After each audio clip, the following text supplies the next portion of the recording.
ಬೆಳಗೆದ್ದು ಯಾರ ಮುಖವ ನಾನು ನೋಡಿದೆ.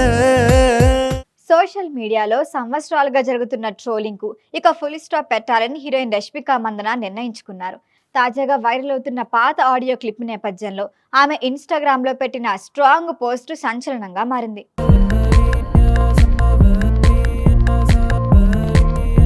2017లో విడుదలైన కిరాకు పార్టీ సినిమా సమయంలో కన్నడ నటుడు రక్షిత్ శెట్టితో రష్మిక ప్రేమలో పడ్డారు.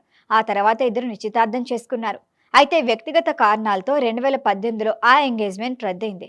అప్పటి నుంచి రష్మికపై చీటింగ్ చేసింది, వదిలేసింది అనే ట్రోలింగ్ మొదలైంది. తర్వాత ఆమె తెలుగులో చలో, గీతా గోవిందం వంటి సూపర్ హిట్స్ కొట్టి స్టార్ హీరోయిన్ గా ఎదిగారు.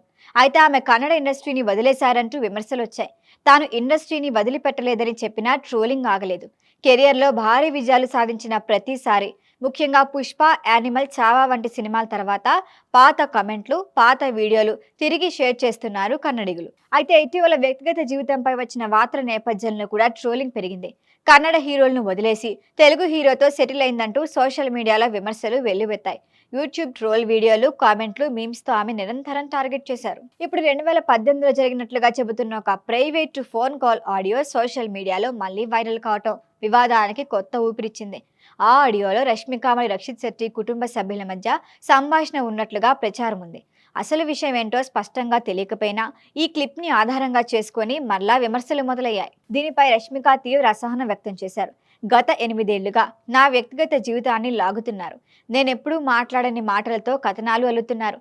నా గోప్యతపై దాడి చేస్తున్నారు. ఇక మౌనం పాటించను అంటూ ఆమె స్పష్టం చేశారు. అయితే 24 గంటల్లో తప్పుడు కంటెంట్ తొలగించకపోతే సంబంధిత వ్యక్తులపై న్యాయపరమైన చర్యలు తీసుకుంటా అని లీగల్ వార్నింగ్ ఇచ్చారు రష్మిక. సెలబ్రిటీల వ్యక్తిగత జీవితాలను పదే పదే రగదోసి ట్రాఫిక్ సంపాదించే ట్రెండ్ పై ఈ ఘటన మరొకసారి చర్చకొస్తోంది. సంవత్సరాల పాటు స్పందించకుండా సహనంతో ఉన్న రష్మిక ఇప్పుడు మాత్రం ఇక చూస్తూ ఊరుకోనని తేల్చి చెప్పడం విశేషం. మొత్తానికి లీక్ అయిన ఆడియో నిజానిజాలు కావచ్చు, కానీ వ్యక్తిగత గోప్యతకు గౌరవం అవసరం అన్న విషయాన్ని రష్మిక స్పష్టంగా చెప్తున్నారు.